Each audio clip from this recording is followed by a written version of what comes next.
Feet close or feet wide, toes in or toes out. What is the best squatting position for you?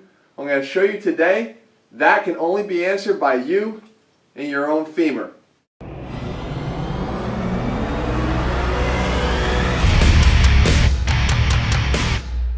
What's up guys, Jeff Cavalier, ATHLEAN-X.com. Today we're going to talk about what the right squatting position is for you. And as I said, it's going to be determined, guys, not by one person telling you what that right squat position is for you. It's by you knowing and feeling what that right squat position is for you because your femur tells you what that answer is. What do I mean by that, guys? We've heard that we should have our feet out wide, right? At least shoulder width or further. Or we've heard that our feet should be very narrow when we squat, right? Or we can be told that we should have our toes pointed in or our toes pointed out. Which is the right answer? Guys, it comes down to our bone structure.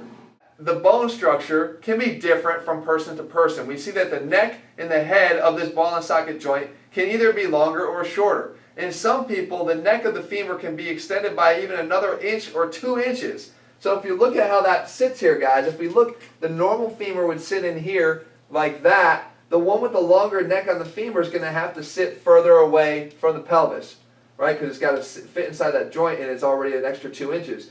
That, can you imagine what that would do if guys were telling this guy he had to squat narrow? His leg is comfortably wider and further apart, but you tell this guy to squat narrow, he's going to have issues. He's going to have some pain in his hips and most likely his knees because of torque.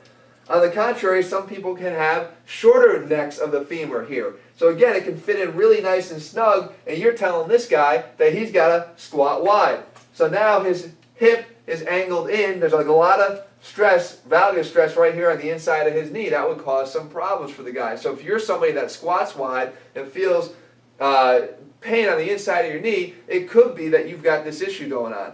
The next thing we can have here is something going on with the direction of the head and the neck here of the femur. It doesn't have to be the length of it, but it could be what angle is it pointing at. It doesn't always, guys, point right down the barrel of the femur. Sometimes it points a little bit forward, which would be an anteversion, and sometimes it points a little bit backwards, which is a retroversion. All right? If you look at what would happen if you have an anteverted head of your femur, in order to sit into this socket here, if it's angling this way, then we have to meet it, right? We have to push the bone in place to get it to fit inside the acetabulum there of the hip. Well, what does that do to the toe? Right? It internally rotates your entire leg. So for a guy that's told here he's got to squat toes out, no chance. No chance. This guy's never going to be able to squat comfortably toes out. What he's going to be able to do at best, and what we're going to need him to do, is try to get his knees and his toes at least pointed straight ahead. Okay, so he's going to have to work on his flexibility to make sure that that can happen.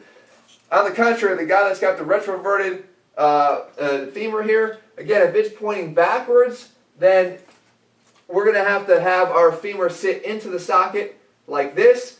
Now his toes are pointed out. He's going to very comfortably be able to do those wider toes out squats because it fits perfectly with his anatomy. All right, so the idea here is, guys, there's some things you can't change. Right? We talk about genetics, and I think that there's a large part of your genetics that you can overcome with proper training, but you can't change your bone structure. You certainly can't change your hip unless you're going in for a hip replacement. We're not looking to have you guys do that. So you have to learn your own body and then train within those guidelines. And what we try to do here at ATHLEAN-X as a physical therapist is at least educate and enlighten you guys that these things do exist. Okay, so the one size fits all, people making these recommendations of you have to squat wide, you have to squat toes out, guys, that's kind of misleading. All right, so I want to give you guys and put that science back in strength to allow you guys to learn the best workouts for you and then provide you guys with the best workout program.